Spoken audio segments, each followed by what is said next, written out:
podcast.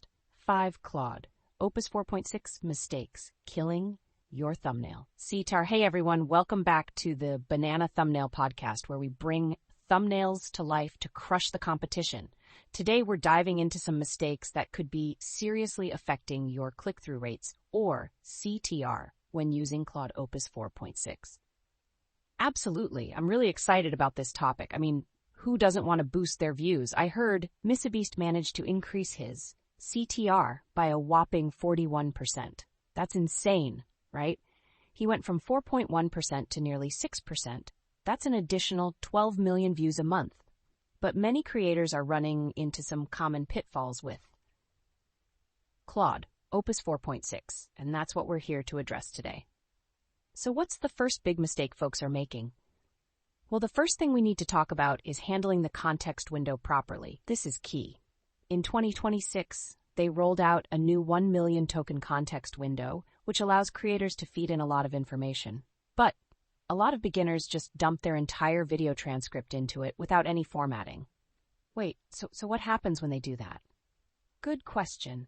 About 40% of those casual users end up generating blurry, text-heavy thumbnails that fail the mobile view test. This mistake can lead to a staggering 34% drop in CTR almost overnight.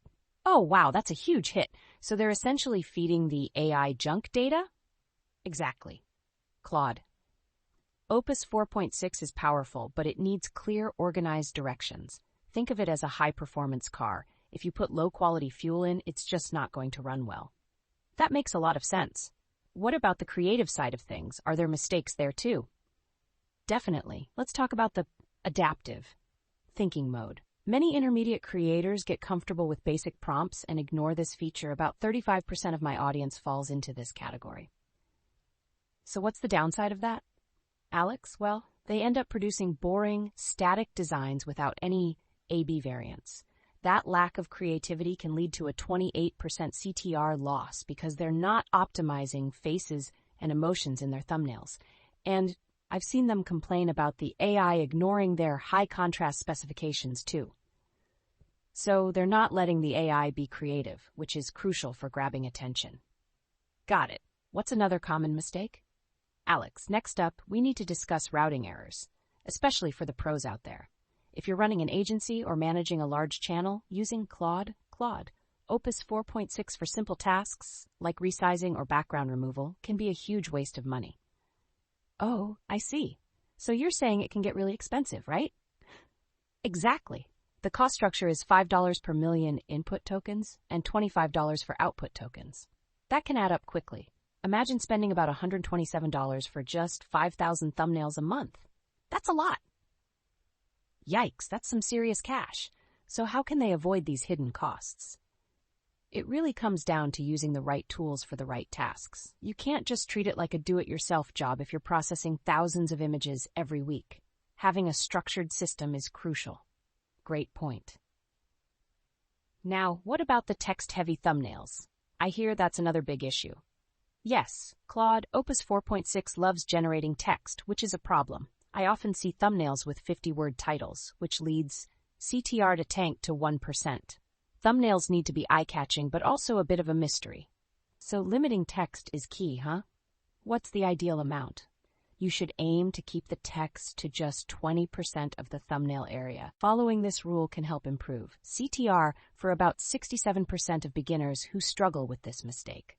Wow, I had no idea that was such a big factor. And to wrap up, let's get into some quick tips for prompt engineering. A lot of creators using LLMs reported faster thumbnail iteration, but 62% didn't see any CTR lift due to basic prompt errors. They were just doing the wrong things quicker. That sounds like a recipe for disaster. What should they do instead? First, stop using vague words like good thumbnail or viral image. You need to specify details, like ensuring that human faces occupy about 80% of the thumbnail space and limiting text to under 6 words. Got it. So being specific is really important. Absolutely. Plus, integrating real-time analytics into your prompts can lead to a significant CTR uplift too. The AI responds well to hard numbers and strict constraints. This has been so informative. It sounds like precision is really key to using Claude Opus 4.6 effectively. Exactly. You can't treat it like a magic button. By feeding it structured data, using adaptive thinking, and being smart with your routing and text, you'll see those CTR numbers climb. Well, those are some solid takeaways, for sure. Thanks for joining us today. Remember, putting these strategies into practice can make a huge difference in your thumbnails. That's a wrap for this episode of the Banana Thumbnail Podcast. Thanks for listening, and we'll catch you in the next one.